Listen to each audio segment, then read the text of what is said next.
Great. Thanks, Lara, for the introduction. Good morning, everyone, or good afternoon if you're joining us from a different time zone. And thank you all for joining us today. So let's start with a bit of an overview on the agenda. What we'll present today. We're going to be covering the main arguments that are detailed in our chapter, covering the challenges of content moderation and the role of the business model. We'll briefly mention some of the examples and case studies that illustrate the human rights impacts of these issues, and we'll end with some recommendations for policymakers in conflict-fragile societies and the US and the EU. Let's start with a brief overview of who is RDR. As Laura was mentioning, both Nathalie, Alex, and myself are part of Ranking Digital Rights. Ranking Digital Rights is a program at New America, and we work to promote freedom of expression and privacy on the internet by creating global standards and incentives for companies to respect and protect users' rights.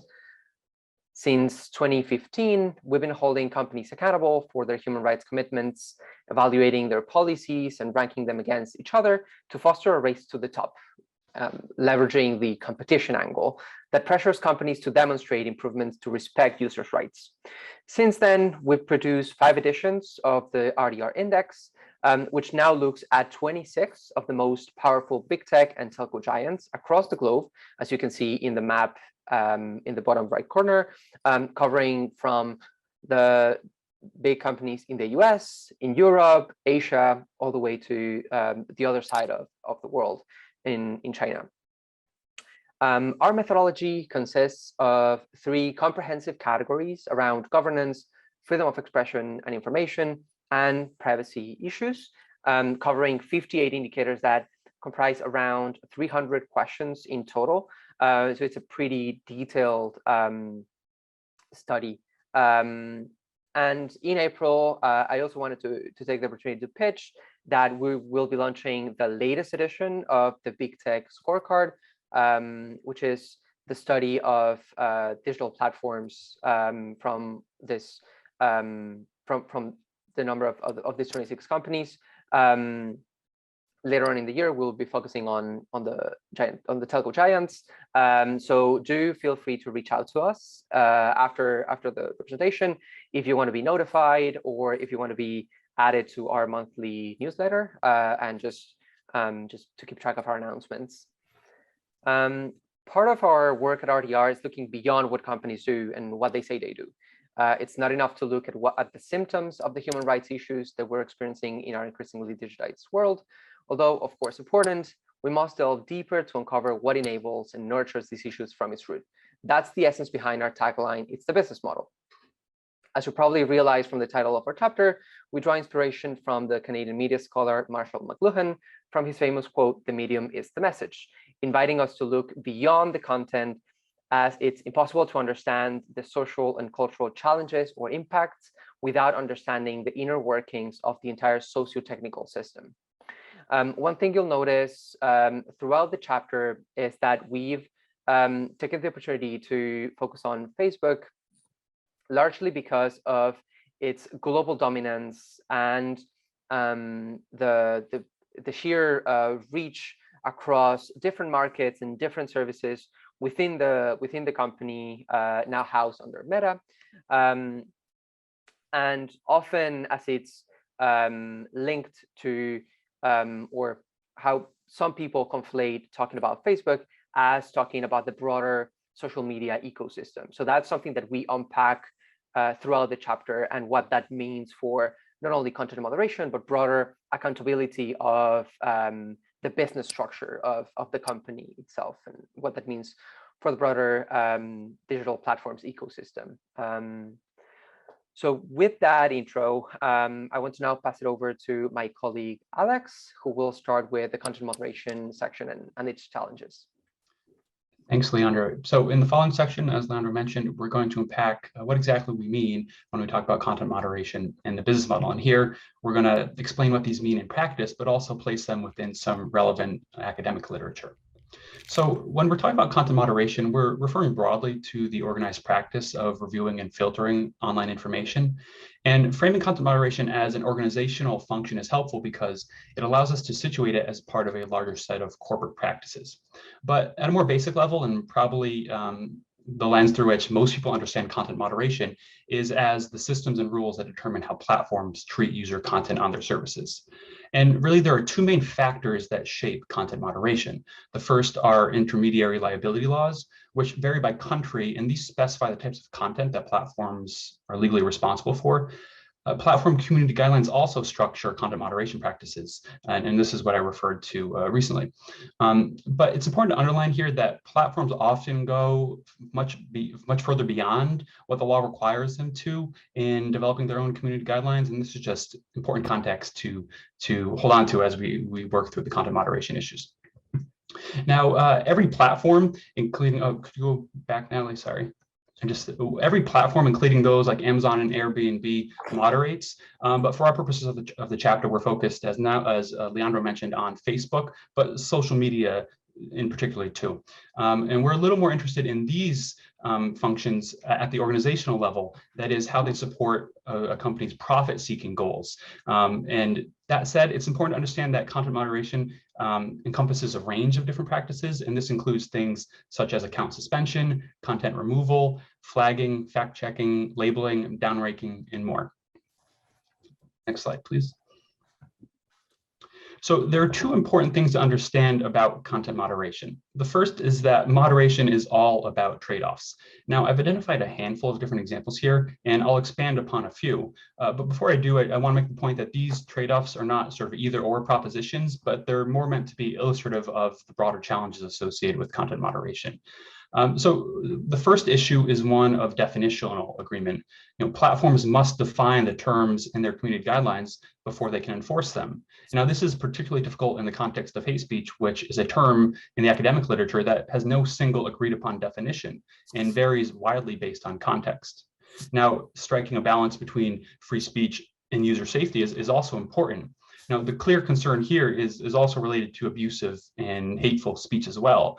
This is to say that when speech passes a certain threshold of harm, users' physical and mental health can become at risk. And at that point, user safety should be prioritized. But the difficult task here for platforms is deciding where that line is. Now, to use one more example here, I want to talk about process transparency versus platform integrity. And by process transparency, I'm referring mainly to platforms being publicly transparent about their internal rules and practices for adjudicating online content. The challenge here, though, is that with greater transparency, there's a possibility that users are better able to game or skirt platform rules and erode, the integrity of the platform service. Now, the second important thing to consider is that content moderation is virtually impossible to do effectively at scale. Let's stick with Facebook and just consider that they have almost 3 billion users across the globe. They review more than 100 million pieces of content a month, and they make more than 3 million moderation decisions a day. This is something that calls to mind just the sheer scale, complexity, and speed at which these decisions have to be made. And this account that these stats I've used are a conservative estimate. I've seen numbers that are much higher.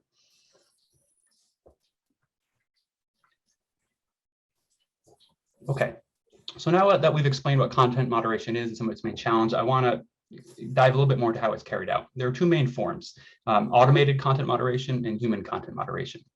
Now, automated content moderation, or as it's sometimes referred to as algorithmic moderation, refers to the systems that classify user-generated content based on either matching or prediction, and this leads to a decision about a piece of content and a governance outcome.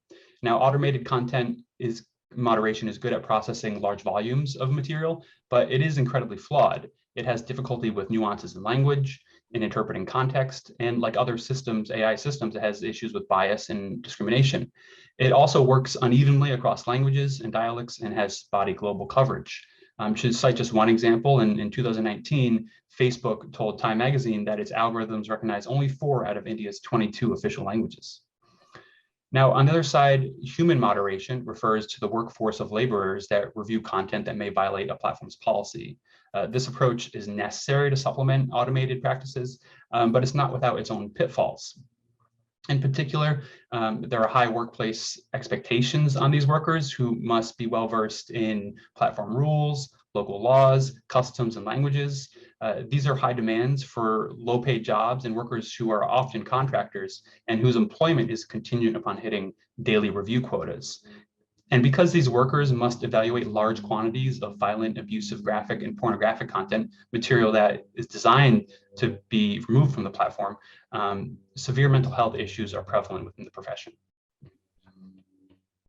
So I have the following 3 slides just are a few different examples of some content moderation controversies. In the interest of time, I'm not going to dive too deeply into them, but just provide an overview of the example and what they reveal about content moderation challenges. So this first example is one in which YouTube deleted videos of war crimes from its platform. Now, it's easy to understand why this kind of violent content might have been detected as violative by an AI system and removed, but this content actually serves as an essential documentation of human rights abuses and can often appear in human rights criminal courts as evidence of crime. And so from this perspective, keeping it up serves an important societal and human rights function. In 2019, a terrorist attacked mosques in Christchurch, New Zealand, and live streamed the violence straight to Facebook. There are 2 things worth pointing out about this instance. The first is that the live stream went immediately to Facebook and was broadcast for nearly 20 minutes before anybody at the company caught it. And then the second point is that even with the company's full attention and resources devoted to managing the spread of the video online, they still had difficulty preventing it from being uploaded and being viewed millions of times. And this last example is a little more straightforward, and this is from the beginning of the pandemic when Facebook told its users that with its human workforce being sent home because of the risk associated with the pandemic, they would be relying more heavily on AI moderation, and therefore they should expect more errors in their content moderation. So now that we've covered content moderation, let's unpack what we mean when we refer to the business model. So at a basic level, the business model really refers to the entire system that connects the company's profit-generating activities to its organizational structure, culture, supply chain, public policy strategies, and design of products and services. And within the academic literature on the subject, we draw from the field of platform studies, which has a useful way to understanding these social media business models as part of a larger turn toward the platform society. And key to understanding how social media platforms function at scale in the platform society are the logics of datification and commodification. Now, datification refers to the process by which platforms monitor and turn user behavior into useful material for future platform growth. And commodification is the process by which this user data gets injected back into platform architectures and systems for economic growth and then ultimately scale. And to accomplish these goals, platforms deploy automated tools to monitor and shape user behavior. Okay, so with that theoretical background out of the way, what does this mean in practice? In a word, advertising. These 2 charts just illustrate the extent to which the large platforms, talking about Facebook, but Alphabet, but really YouTube and Facebook, they rely on advertising as the main source of their revenue. For Facebook, that number is actually kind of astounding. Not more than 98% of the revenue comes from advertising. So here I want to walk you through the economics of surveillance advertising. So the basic process is once a platform has users, they begin to surveil them. They collect data about them, and this includes things such as how they interact with content, what they watch, how long they stay on certain pages, and they do this to increase the average revenue per user. Next, platforms prep the data they've collected about users for advertising, and they segment this data about users into observed preferences, but also inferred preferences. And by inferred preferences, I mean the predictions using machine learning algorithms that platforms make about what type of content a user is likely to engage with. With this information, they then sell advertising space on the platform and allow advertisers to target users based on these behavioral characteristics. And finally, the platform serves users ads. We presented this as a cycle because there really is no end to the process. It's cyclical, and platforms are constantly iterating and updating it. What makes it particularly problematic, though, is that platforms have a technical capacity to scale virtually endlessly, meaning there are actually few disincentives to carrying out this process virtually endlessly. So to tie this section together, I'm going to explain how the business model of surveillance advertising facilitates negative externalities like hate speech. And here I want to make a few points. The first is that platforms manipulate content algorithms and site design affordances to keep users engaged. The basic economic logic behind this is that higher user engagement leads to more time a user spends on the site, which is more opportunities for them to serve ads. And ultimately, this enriches the platform's bottom line. And yet, the best way to keep users engaged, Facebook and other platforms have found, is through content and features that stimulate strong emotional responses. And this is actually a finding that is found in the academic literature as well. And for hate speech, the problem is that it can thrive on social media because platforms are incentivized to operate in a manner that facilitates its spread. And this is to say that they have a bias for incendiary content. And now if you could just click to bring up the illustration, great. So really, there's no better illustration of this than a chart shared by Mark Zuckerberg last year when talking about different governance challenges related to Facebook. What this chart shows is that Facebook is fundamentally designed for engagement. And yet, as engagement increases on the platform, it gets closer and closer to this line of prohibited content and violating of some platform policy. I'll leave it with that, and I'll leave it there and let Nathalie take over and give some more context about what this means in conflict fragile societies.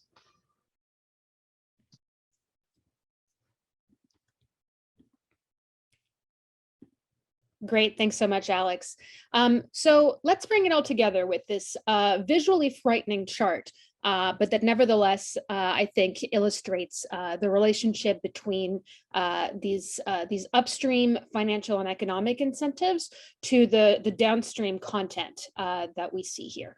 So Alex covered the financial and economic incentives that lead platforms like Facebook to be structured the way that they are. Flowing from that is the corporate governance. And by that, I mean the decisions that are made at the level of the board of directors, at the level of the CEO and other C-suite executives, all the way down to the frontline content moderators who often make the actual decisions about whether a specific piece of content should stay up, come down, be demoted, or something else, and whose labor is what trains the AI systems that platforms increasingly rely on to automate content moderation, right? These AI systems don't exist without the human labor providing the training data for them. Throughout this, there is decision making, right? I think people in this audience are well aware that one of the core ideological tenets of Silicon Valley and Silicon Valley adjacent platform companies is that as many decisions as possible should be taken out of the hands of human beings and put into the hands of algorithmic systems, notably in the realm of content moderation. But it's really important to keep in mind that at some point there was a human decision somewhere, right? And so you can't abstract away from these decisions and the fact that they're structured, again, by financial and economic incentives. Here we have two different streams of decision-making, one having to do with user content and one having to do with advertising content. And oftentimes the decisions governing advertising content kind of fade into the background. Right. Facebook and other platforms really want us to think that their real business is in connecting the world and all kinds of other platitudes about the products and services that we as end users interact with. But again, the economic engine really is over here in this gray side of the chart, where there are a whole lot of decisions that are made, and there's a whole lot of governance that at least should be taking place. There's much less transparency about what Not so much what the rules are; those are relatively straightforward because they do need to they do need to be communicated to advertisers in the hopes that they will comply with them. But there's very little public evidence that Facebook, in particular, has a systematic process to enforce its advertising rules, whether they have to do with content or with targeting parameters, and so this is really a black box, even compared to the opacity of the systems for governing user content.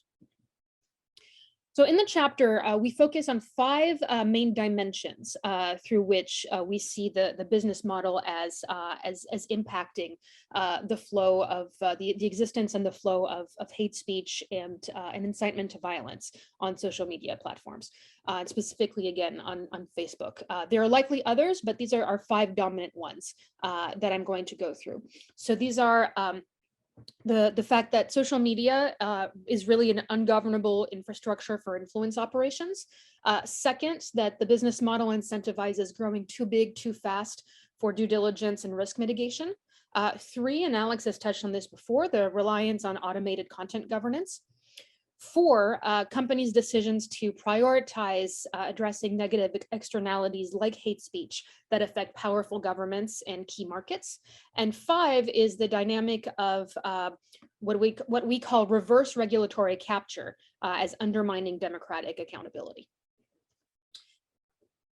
So the thing that I think we tend to forget, and we forget it because the platforms are really good at helping us forget it, is that social media platforms that are structured around targeted advertising are designed to be an environment where influence operations can be conducted.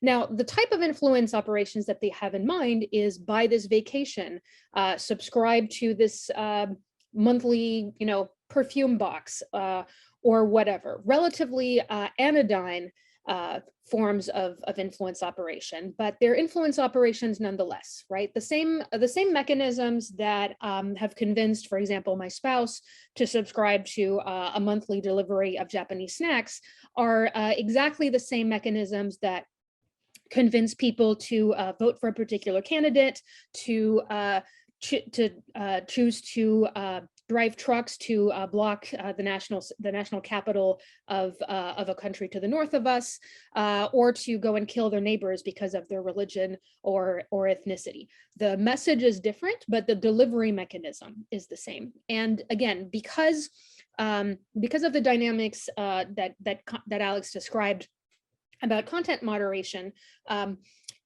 companies are both unwilling and unable to different extents, depending on the specific case, to draw the line between the types of, and to draw the line and enforce the line about the types of influence operations that are permissible on their platforms and the types that are not.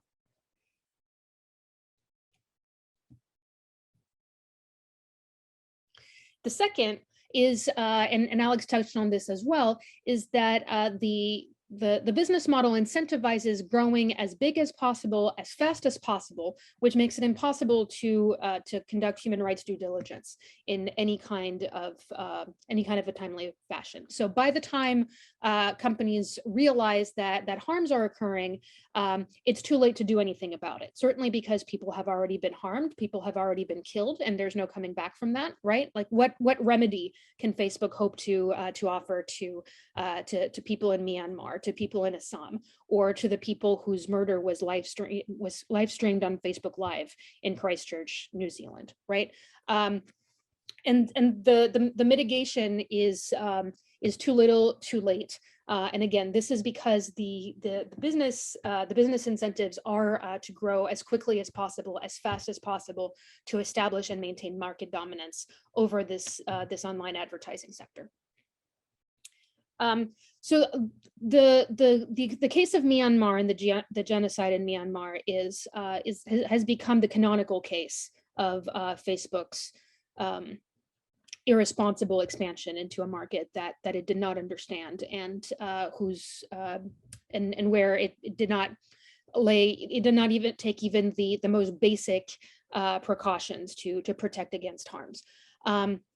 As I'm sure many of you know, when Facebook, when the junta in Myanmar opened up the economy and opened up internet access, Facebook became adopted very quickly, thanks in part to the Free Basics Zero rating program, which meant that accessing Facebook, Instagram, WhatsApp, and a small number of other programs was free as part of a low-cost data package, but that accessing anything else costs money to the user. And since we're talking about people with very low incomes, that means that de facto Facebook became the internet for people in Myanmar. There was a series of coordinated and systemic dissemination of narratives backed by nationalistic political parties, renowned politicians, leading monks, and government officials, including purchased advertising. So people actually paid Facebook to send messages dehumanizing minorities and laying the groundwork for genocide. These are all things that Facebook should have predicted. It ignored decades of socio-political history, ignored the fact that this was a country with a very different media environment and political environment than other places where Facebook had been introduced. And adding insult to injury, initially there was zero content moderation capacity in any local languages. Now the situation is better, but that's an extremely low bar, and it's a low bar that Facebook still manages to trip over with some regularity. So again, in Myanmar, it wasn't even possible to do automated content governance. There was no content governance. But what does it mean that that Facebook is increasingly relying on automated content governance where it can? And kind of sending the message. I noticed a question in the chat about whether platforms have no will to invest what is necessary to do it well. The thing is, it's not actually possible to do it well using content automated moderation exclusively, and using human moderation has real human rights costs for the well-being of the people doing the moderation, right? So I don't see that as a solution either. As Alex mentioned, automated content governance means both filtering systems, so detecting violative content and taking action on it, and curation systems, so basically the news feed ordering, to put it simply. Facebook denied for a number of years that that engagement was its primary metric for determining what content would be shown most prevalently, but the Facebook papers that were really revealed by Frances Haugen showed that in fact when after the 2016 election, Facebook decided to rethink its systems to focus on so-called meaningful social interactions, that it was actually focusing even more intensively on engagement as the measure of what people wanted to see and therefore should see. Within the overall morass that is automated content governance, hate speech detection is woefully inadequate for the reasons that Alex mentioned. If you don't have a shared definition, you definitely can't teach a computer to detect things that meet the definition, right? And when you add in all the different nuances of humor and tone and context and slang across all the languages, all the dialects, all the cultures and subcultures around the world, it's easy to understand why training computers to do this is simply a fool's errand. Facebook, in our analysis, intentionally obfuscates its ability to detect and act on hate speech. Every time I read, I read the Washington Post on one of my devices, which is several times a day, I'm bombarded with Facebook ads bragging about how many actions they take against hate speech, against misinformation, against all kinds of things like that.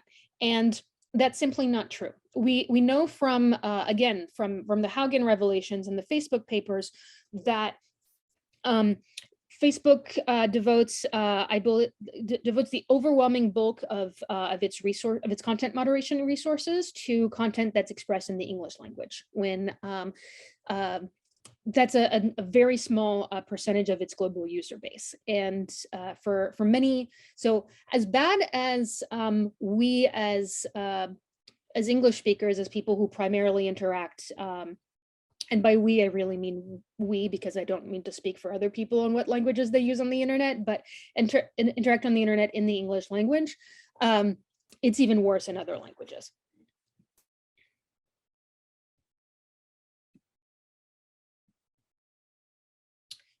The next dynamic, and one that I think is really interesting and really calls for more theorizing, is the way that platforms prioritize powerful governments in key markets. And this is really related to this language disparity. Platforms can't meet the demands required for effective content moderation. So they have to prioritize. They have to decide where they're going to put their resources. And at Facebook, the leadership focuses on negative externalities that attract the attention of powerful governments in key markets, which explains, again, why there are proportionally more resources devoted to the English language and to the US market, but also the EU market within Europe, a strong focus on Germany, and so on. Related to that is what I call reverse regulatory capture, and how this undermines democratic accountability. So regulatory capture refers to the practice of industry leaders taking jobs or otherwise finding ways to influence the government bodies that are meant to regulate that industry. In this case, we are talking about governments who want to influence platforms' content moderation policies, taking jobs or finding other ways to influence the companies themselves. So there's a few examples that have been publicly reported and documented really thoroughly. One of them has to do with Facebook's previous head of South Asian.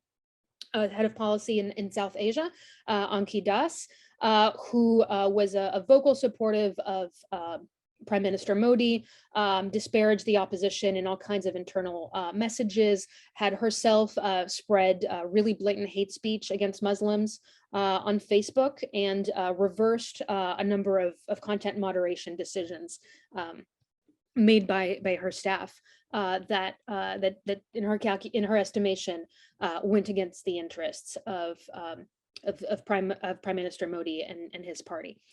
Similarly, in Israel, the head of Israel policy for Facebook was a former high-level staffer for Netanyahu. And so you can imagine that her dealings with or her decisions and her recommendations having to do with content policy in Israel and Palestine and content related to that situation would be somewhat subjective. Let's put it that way. And similarly, it's been very well documented that in Vietnam, Facebook agreed to more or less remove content at the government's discretion in order to be allowed to continue operating in that country.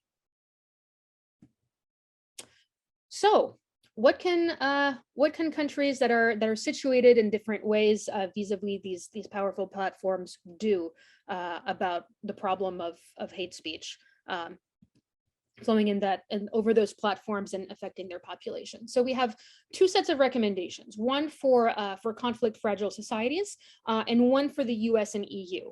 The US, because it is the country where the overwhelming majority of these platforms are headquartered. Now, we are not ignoring the existence of Chinese platforms and their growing presence outside of even the Chinese-speaking world. But because the policy dynamics, the political considerations, and the economics are very different, these recommendations have to do with how to deal with hate speech on U.S. platforms. Hate speech on Chinese platforms is an entirely different kettle of fish. to use a phrase that popped into my head for no good reason. So in conflict fragile settings, first and foremost, governments need to balance freedom of expression against the need to protect people from harm.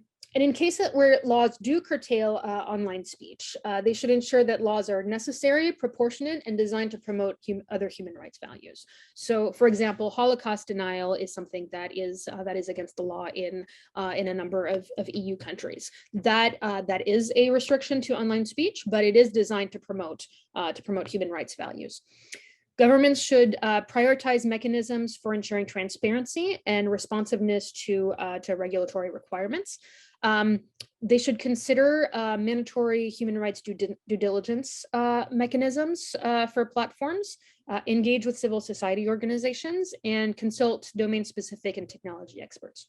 A few don'ts. A big one, do not resort to network shutdowns or platform bans. As tempting as it may be to simply say, no, this platform is trash, keep it out of my country. That is not the way to deal with that.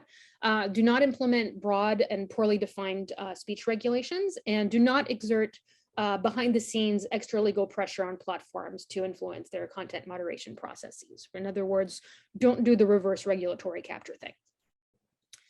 As far as the US and EU, we strongly urge these governments to focus on upstream systemic harms associated with the surveillance-based business model. The reason that is not present in our recommendations for countries that are not the US and the EU is because to put it plainly, no other country has the clout to do anything about these socio-technical systems. They just don't have the power. Do regulate online advertising. That is something that is happening in the EU and that I think has a chance of happening in the US. Certainly I'm working hard at it.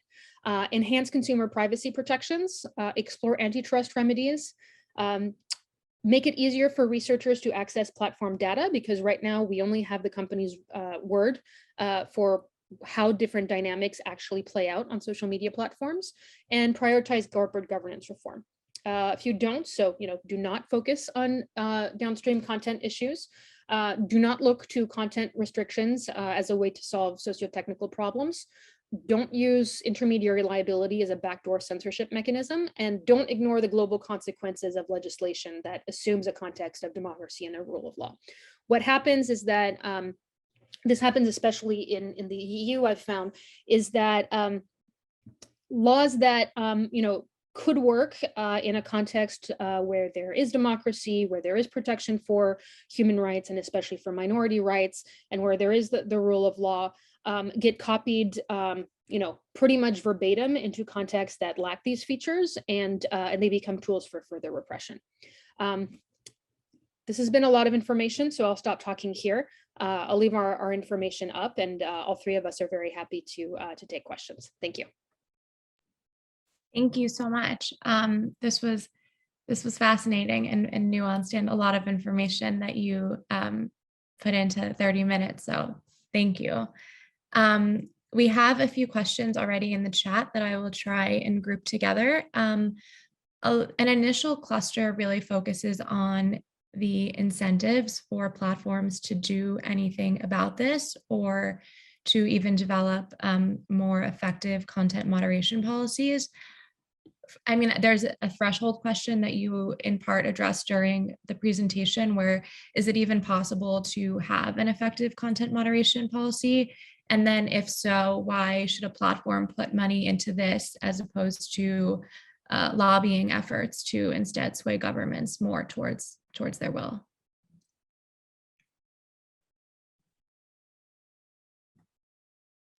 Yeah, I could take that. So I think the question, I think it's Cam raised this question, which is an interesting one, is whether or not it's actually possible to moderate effectively. And I'm moving towards the position that moderation actually isn't something that we can do effectively. That the problems are so deeply human and political and culturally embedded that we're not going to be able to solve these problems through technology and through technological systems and through corporate actors who have specific profit incentives. So I'm not sure that there is a dollar number you can put on any internal investment into content moderation systems and mechanisms. And even if you scaled out Facebook's content moderation practices tenfold, I still think you are going to get issues with nuance and context with regard to hate speech. And these are things that technical systems and well-trained moderators are never going to be able to filter all of this content. So I'll stop there. Yeah, what I'll add to that is to be very clear, we're not saying that content moderation should not happen. Content moderation is necessary, and there is a lot of room to improve how it's done.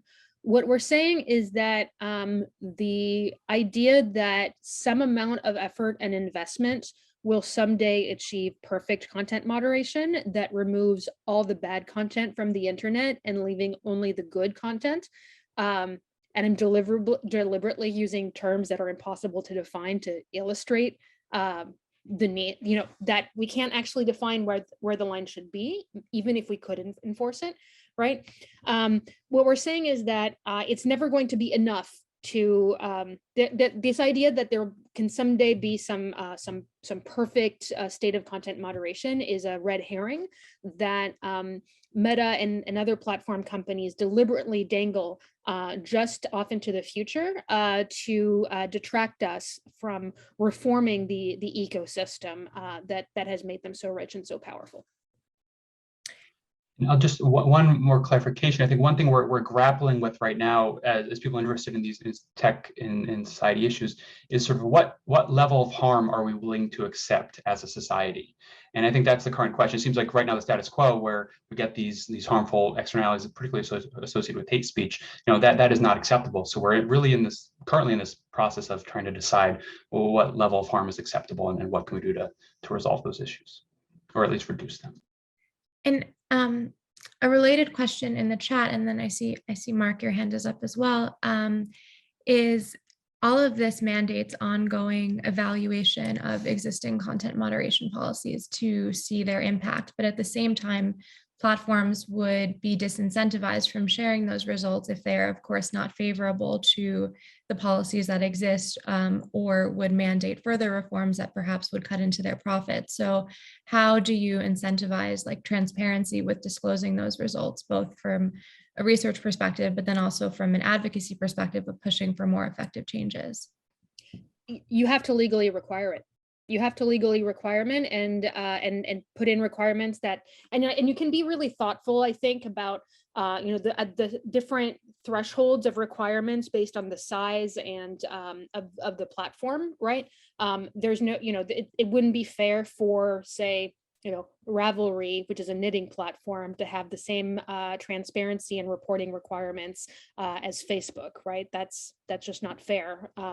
But both the DSA and the Digital Services Act in Europe and several bills that are in front of the U.S. Congress right now do have these kinds of requirements for due diligence, for transparency, and for third-party audits to make sure that that these public reports are actually accurate. Great, thank you.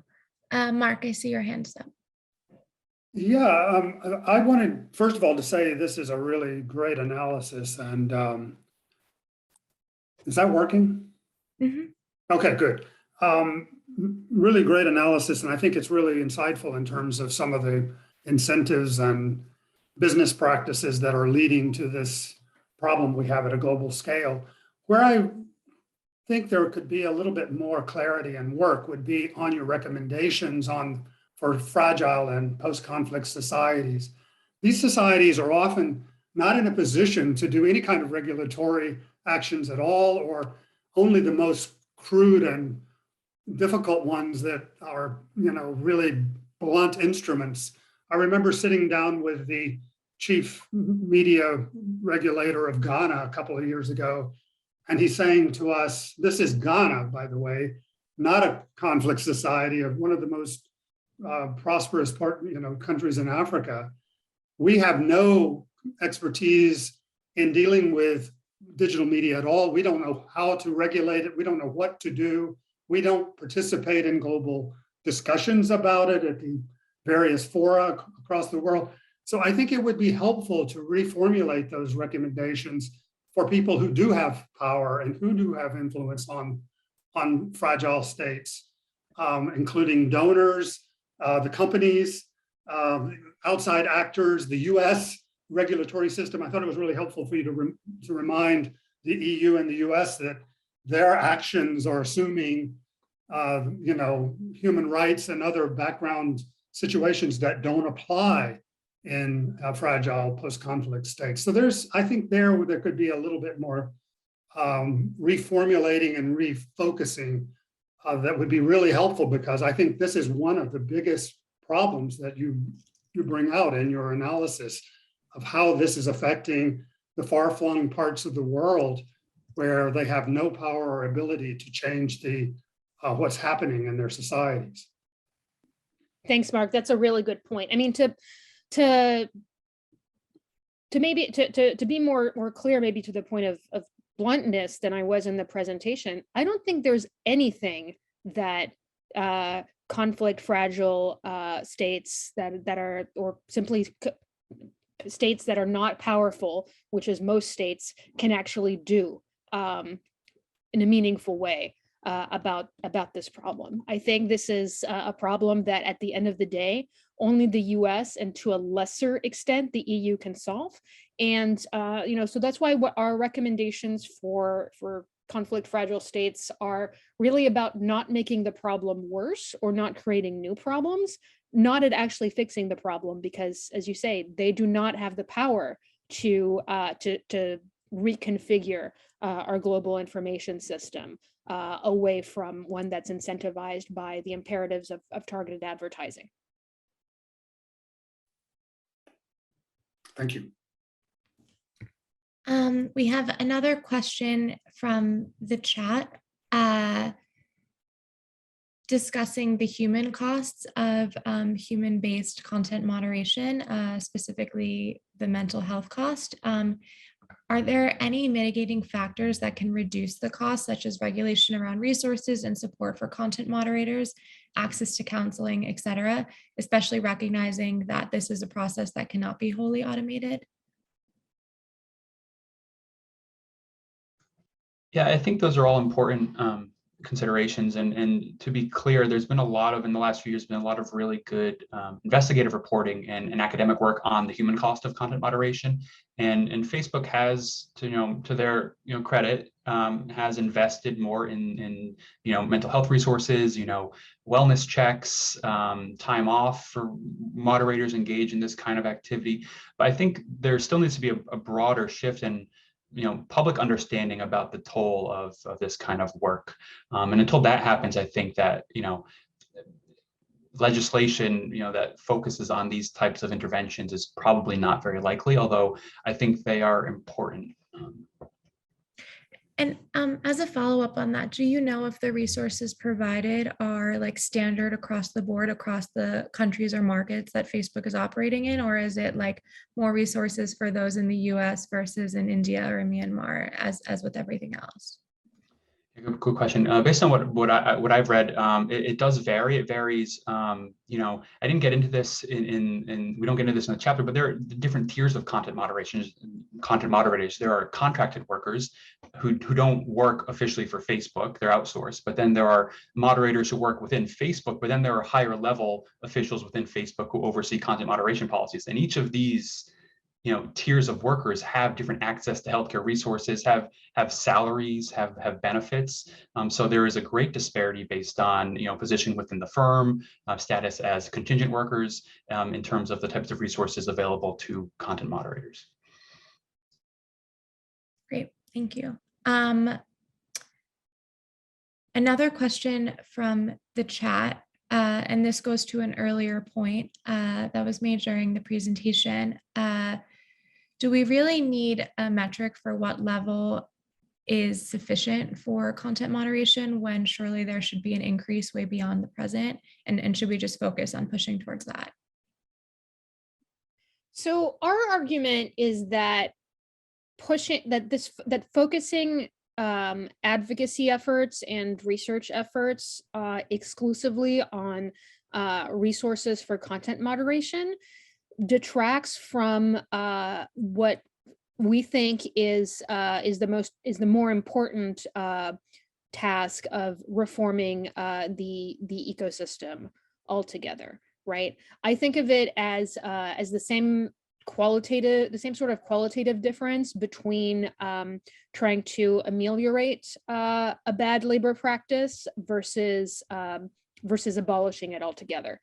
And, you know, again, it is important to continue to push platforms in the interim on improving their practices. And I think the language disparity is one where it's especially important to highlight that, you know, in many languages, there is no enforcement, right? And so the content policies are basically PR for the platform saying like, oh, we prohibit all this bad hate speech and health disinformation and blah, blah, and election interference and blah, blah, blah. But in practice, you can get away with it. So, you know, so that's what I mean when I say that it's just PR. It's not an actual policy. But, you know, again, if civil society and policymakers are exclusively focused on trying to make content moderation closer to this elusive perfect that will never be achieved, that means we don't have any time to push for privacy, to push for antitrust, and to push for, you know, I note the question about interoperability. I know that's something that a lot of people feel very strongly about. I'm personally not that convinced that it's going to be that effective, but I also don't think I also don't think it's going to hurt. So I'm all for people who are experts on interoperability and feel strongly that it's desirable to push for it. It's just not something that's a priority for us. But so that's what I mean. I hope that answers the question. I think that is a great note to end on. We are also at time. So I want to thank our three presenters, Nathalie, Alex, Leandro. Thank you. This was fascinating and nuanced and very timely. A plug that this is part of a series of seminars, and we have several additional ones in the coming months. And so please keep an eye out for additional information on those. And thank you all for your time and engagement with this, and have a good Wednesday. Thanks for having us. Thank you very much, Everyone.